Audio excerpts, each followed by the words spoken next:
Hi boys and girls, welcome to Everyday Math Lesson 2.1, Addition Number Stories. The materials that you'll need: notebook paper, your pencil, and your math journal. Let's get started. The first thing that we're going to do is we're going to look back at our math boxes from lesson 1.12, and this is page 19. So we'll talk about the answers.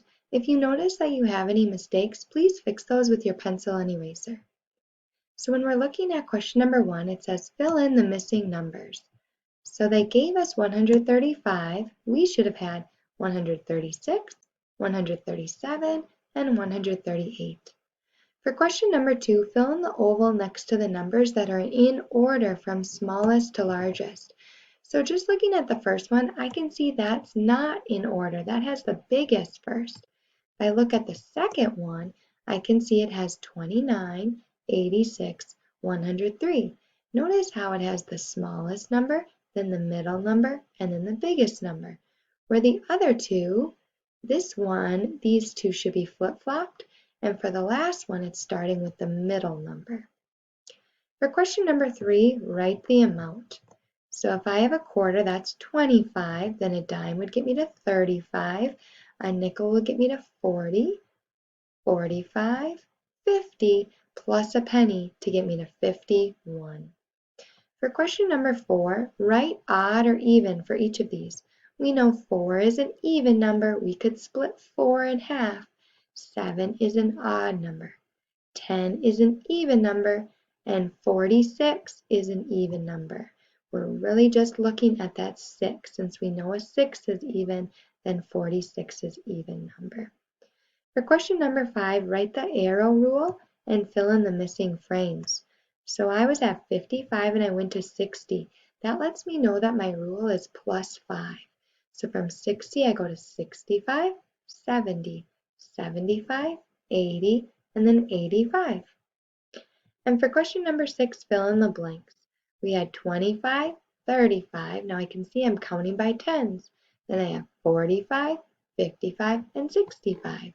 So again, please double check your page, make sure that you have yours correct, and fix any of your mistakes with your pencil and eraser. Then you can put your math journal to the side and take out your notebook paper or your whiteboard and marker if available to write down your answers from the next slides. If the speed is too fast, please pause as often as needed. Write down your answer to the following question. 5 children are skating, 8 children are playing ball. How many children are there in all? If it's helpful to write a number model, like writing 5 plus 8 equals 5 plus 8 equals, you can do that. But the answer that you should have had would have been 13 children. Let's try 2 more like that. Beth has $8. Joe has $7. How many dollars do they have in all? You can write down a number model and then also write down your answer. Press pause and play when you're ready to hear your answer. I know that 8 plus 7 is equal to 15. So my answer is $15. 3 children take the bus, 6 children walk. How many children are there in all? Press pause and play when you're ready to hear the answer. I know that 3 plus 6 is equal to 9, so my answer is 9 children. If you want more practice with that, you can pause and you can make up some more problems on your own before continuing. But we are going to put our notebook to the side and we're going to take out our math journal again. We have 3 pages to talk about today, so we're going to start with page 21. On page 21, we're taking a look at some number stories. So write an addition number story about what you see in the picture. Write a label in the unit box, find the answer, and write a number model. So let's look at the example. They see 7 ducks in the water, 5 ducks in the grass. How many ducks in all? Notice how the unit would be ducks, because that's what we are adding, that's what we're counting. And then they added 7 plus 5 to get a total of 12. So our answer is 12 ducks. Now can you look at the picture and come up with a story? Then decide what would your unit be? What are the things that you're adding? Answer the question and also give me a number model. Press pause and then press play when you're ready to hear my example story.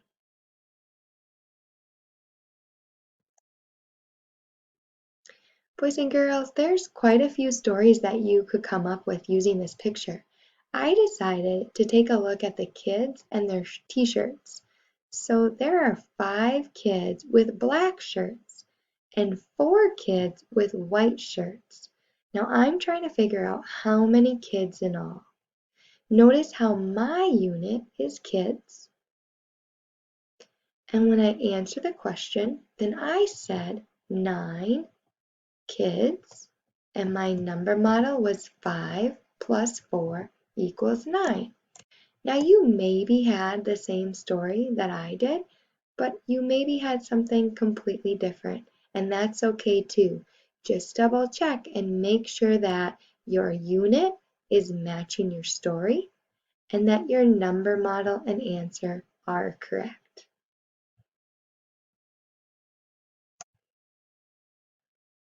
The next thing we're going to do is take a look at Math Journal page 22.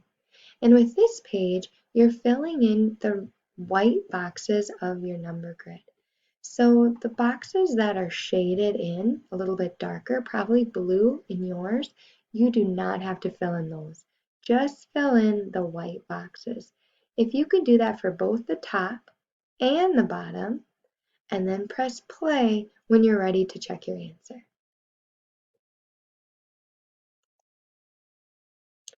All right, second graders, let's look at the top part of page 22 first. So they gave me 11, so I can see I have 12. Look how it skipped a box, so I have 14, 17. Dropping down to the next line, I know 10 more than 12 was 22. Then I have 23.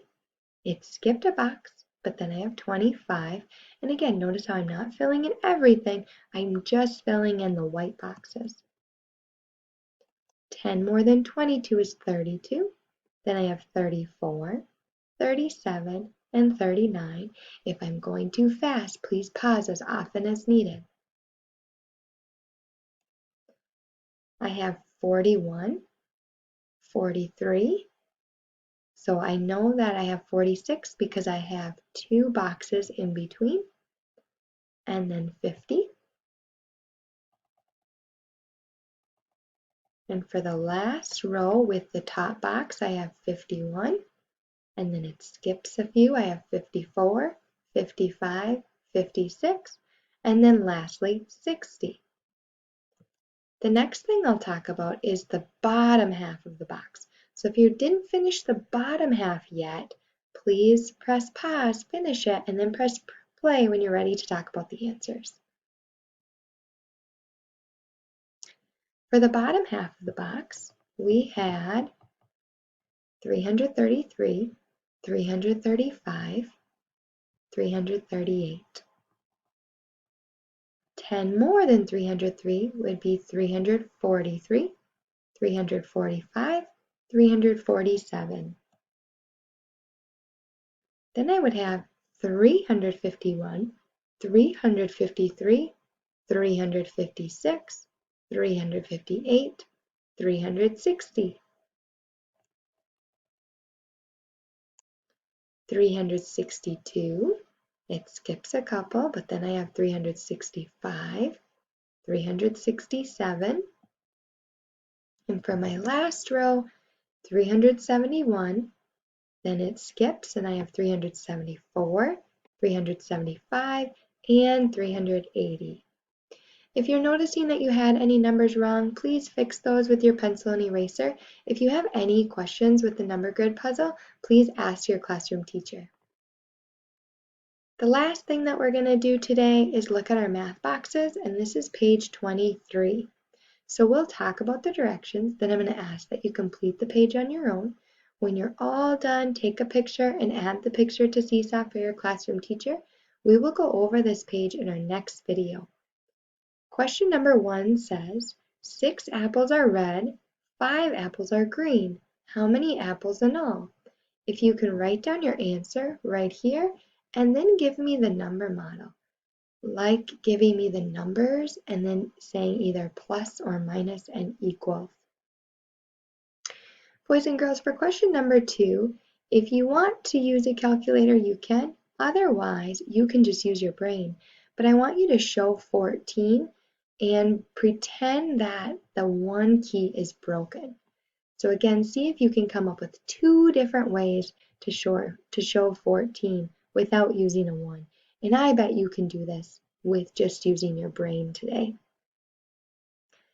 For question number 3, fill in the blank. So if we start at 83, and it looks like we're skipping a number, and then we go to 81. So fill in the missing numbers.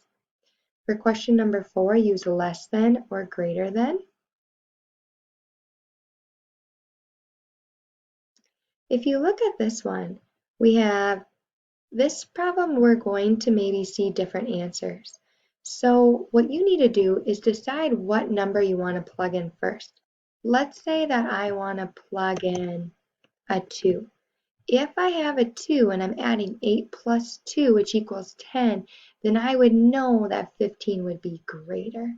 So again, there's lots of different answers for that one, but you need to first write in a number that you want to add to 8. For question number 5, write the time. And then for question number 6, how much money? Fill in the circle next to the best answer. So counting your bills and then also taking a look at your coins. All right, I will see you next time.